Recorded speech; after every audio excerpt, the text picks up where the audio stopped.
kedua dengan judul materi berkomunikasi melalui surat dengan santun. Oke, di sini Ibu izin bertanya, siapa di sini yang pernah membuat surat? Ibu. Saya. Oh, pernah semua ya? Nah, surat apa Michael? Surat cinta. Kita surat izin. Tofiko surat? Surat izin juga. Nah, dari surat yang kalian minta, Ibu mau tahu kira-kira kalau dikelompokkan menjadi dua bagian, ini surat resmi atau surat pribadi? Siapa yang surat pribadi dan siapa yang surat resmi? Saya pribadi. Pribadi ini resmi? Salah. Terus resmi karena dia surat izin. Oke, sudah ada gambaran ya materi hari ini, surat pribadi dan surat resmi. Oke, adapun tujuan pembelajaran kita hari ini, peserta didik dapat memahami dan membedakan jenis surat, kemudian mengetahui ciri kebahasaan surat dan langkah-langkah dalam menulis surat resmi dan surat pribadi. Kemudian kita langsung surat ya. Tadi karena sudah ada gambaran, jadi surat ini dibagikan menjadi dua, yaitu ada surat pribadi dan juga surat resmi. Surat pribadi boleh dibacakan mereka? Oke, boleh dibacakan mereka? Surat pribadi adalah surat yang ditulis oleh seseorang kepada individu lainnya. Isinya biasanya berupa pesan atau informasi pribadi yang ingin disampaikan kepada penerima. Contoh surat pribadi yaitu ucapan terima kasih dan ucapan ulang tahun. Oke, terima kasih. Selanjutnya untuk surat resmi, Wafiko boleh dibacakan? Surat resmi adalah surat yang biasa digunakan untuk keperluan bisnis, pekerjaan, atau administrasi. Surat ini memiliki format dan pola penulisannya terstruktur serta tujuan yang lebih formal. Untuk surat nomor contohnya surat tawaran pekerjaan dan surat panggilan. Iya, terima kasih ya. Nah, jadi ada dua jenis surat, yaitu surat pribadi dan surat resmi. Oke, di sini Ibu membawa contoh surat pribadi dan surat resmi. Dan Ibu mau bertanya, mengapa ini disebut dengan surat resmi dan mengapa ini disebut dengan surat pribadi? Kira-kira ada yang tahu? Ibu. Oke, Wafika dulu ya. Kalau yang surat resmi itu adalah surat beserta logonya. Terus kalau yang surat resmi itu benar-benar Oke, dari kop dan bentuknya ya berarti. Selanjutnya Maika. Dari isi dan tujuannya Ibu, kalau misalkan surat pribadi itu ditujukan untuk satu individu. Tapi kalau misalkan surat yang resmi itu ditujukan kepada suatu instansi sendiri. Iya, ditujukan kepada suatu instansi. Benar ya, karena tepuk tangan terlebih dahulu. Jadi ini adalah surat resmi. Terlihat ya bentuknya. Ada kod, kemudian ada yang terhormat. Isinya juga menggunakan bahasa yang formal karena ditujukan untuk suatu instansi atau pemerintah. Nah, sedangkan surat pribadi ini fontnya bisa bebas ya, kemudian bentuknya juga bisa bebas dan bahasanya juga santai atau agak non formal. Ada boleh bunga-bunga atau bentuk yang lain. Ini adalah surat pribadi. Oke, selanjutnya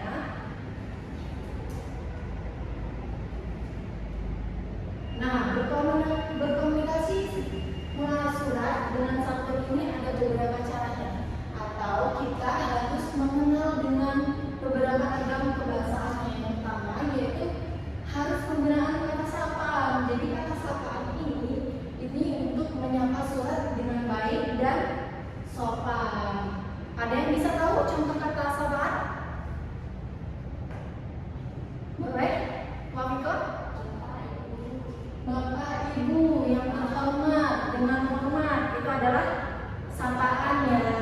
Oke, selanjutnya penggunaan pronominya pada surat. Jadi pronomina ini adalah kata ganti atau kata yang digunakan dalam surat untuk menunjukkan suatu benda atau orang. Contohnya saya, kamu, kami itu adalah kata Para nomina kata dan diolah. Selanjutnya adalah mengenal kata baku dan tidak baku. Jadi di surat itu ada dua katanya, baku dan tidak baku. Nah ini bergantung dengan jenis suratnya. Kalau surat informal, surat resmi dia biasanya menggunakan kata baku. Kalau surat pribadi menggunakan kata tidak baku atau biasanya ragamnya non formal ya. Oke. Nah di sini ibu sudah memberikan contoh kata baku. Kata tidak baku karena nya nggak ada, kata bakunya karena.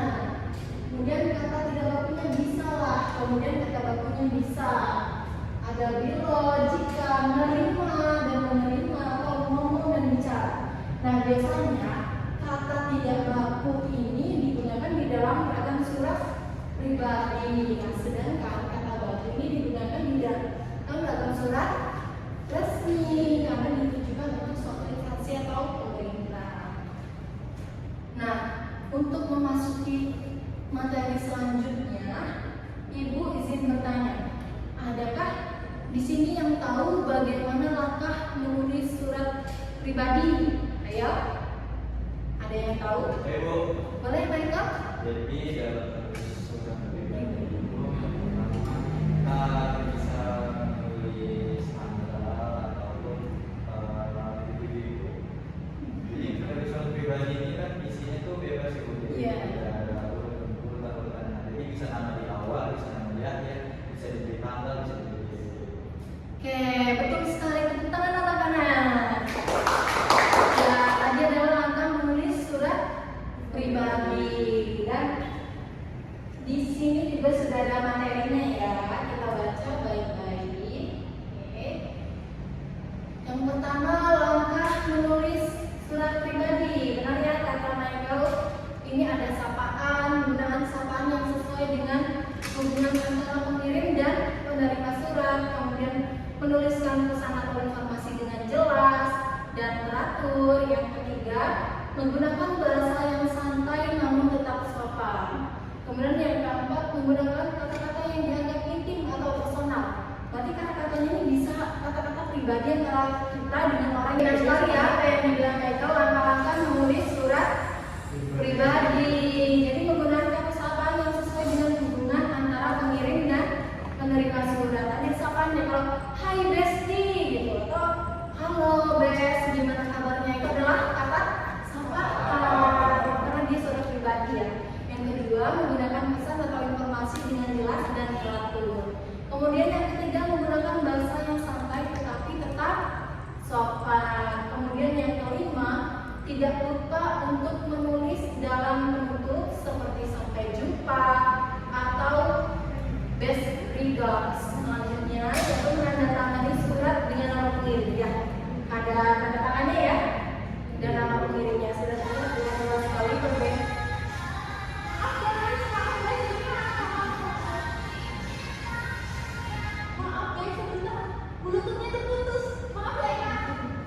Oke, jadi sudah terlihat ya anak-anak ada nama pengirim dan tanda tangannya di bagian bawah. Ini contoh surat pribadi. Oke, selanjutnya adapun langkah-langkah menulis surat resmi. Yang pertama, menuliskan alamat pengirim dan alamat penerima di bagian atas kiri dan kanan surat. Kemudian yang kedua, menuliskan tanggal penulisan surat di bawah alamat pengirim atau penerima. Yang ketiga boleh dibacakan Wafiko? Menuliskan sapaan yang tepat di awal surat seperti kepada yang pertama atau alamat kami. Yang keempat, perihal surat dengan satu atau dua kalimat di bawah sapaan.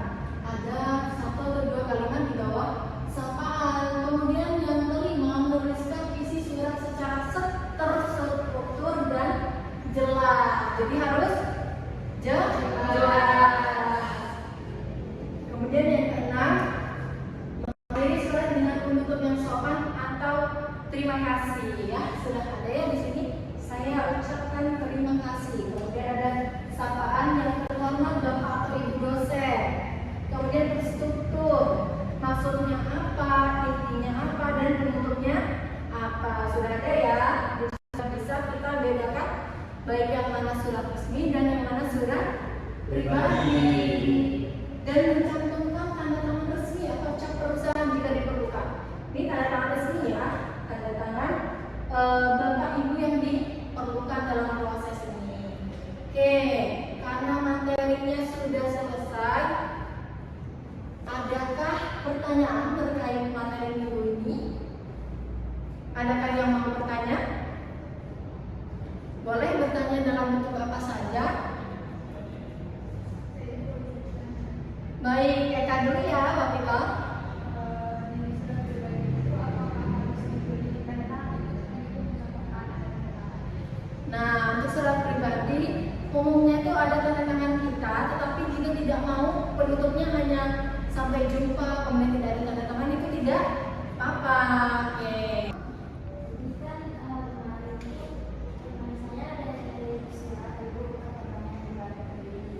Ini masuk surat pribadi Teman ya, itu surat pribadi, walaupun dia penerimanya di luar negeri ya, karena surat pribadi ini biasanya kita tujukan kepada teman, keluarga, pacar. Ayo, siapa yang punya pacar di sini? Michael, nanti Michael sih membuat surat ya. Oke, ya itu ya. Ada lagi yang mau bertanya? Cukup ya. Oke, terima kasih. Untuk materi hari ini Ibu cukupkan dan Ibu akan beri tugas ya anak-anak pada pertemuan selanjutnya. Ibu minta kita untuk berlatih menulis surat pribadi ya. Boleh untuk pacar, teman, kemudian bestie, boleh ya. Yang kemudian dibuatkan singkat saja, contohnya seperti ini. Ya, minggu depan harus sudah dikumpulkan dan minggu depan kita cek bareng-bareng ya. Oke, karena tadi diawali dengan membuka dengan doa, selanjutnya ketua kelas mohon untuk menutupnya dengan doa juga. Baik Ibu, agar teman-teman kita berdoa sebelum menutup pelajaran hari ini. Berdoa ya.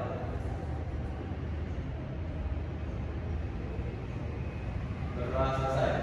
Oke, terima kasih. Bu akhiri ya. Assalamualaikum warahmatullahi wabarakatuh.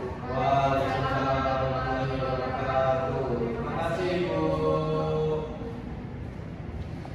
Baik, Assalamualaikum warahmatullahi wabarakatuh. Saya Eka Kurniati sebagai OL dari Saudari Eka Amelia yang telah melaksanakan keterampilan mengajar bertanya. Saudara Amelia sudah melakukan dengan baik mengenai komponen keterampilan dasar mengajar tingkat pertanyaan dasar, yaitu dengan menggunakan pertanyaan secara jelas dan singkat, kemudian memberikan acuan, selanjutnya melakukan peminggahan giliran, melakukan waktu berpikir, kemudian pemberian tuntutan, pemusatan perhatian, penyebaran pertanyaan. Kemudian untuk yang kedua, Eka Amelia juga sudah melakukan keterampilan dasar mengajar tingkat lanjut, yaitu dengan melakukan pengubahan tuntutan dasar mengajar bertanya, yaitu dengan melakukan tuntutan tingkat kognisi dalam menjawab pertanyaan, kemudian memberikan pengaturan urutan pertanyaan, selanjutnya menggunakan pertanyaan pelacak, dan terakhir yaitu peningkatan terjadinya interaksi. Kemudian yang ketiga, Eka Amelia juga sudah melakukan komponen negatif yang perlu dihindari, yaitu dengan mengulangi pertanyaan sendiri atau mengulangi jawaban pembelajaran, kemudian menjawab pertanyaan sendiri, menunjuk dulu sebelum bertanya, dan mengajukan pertanyaan yang mengandung jawaban serempak serta mengajukan pertanyaan ganda. Sekian dari saya akhiri. Assalamualaikum warahmatullahi wabarakatuh.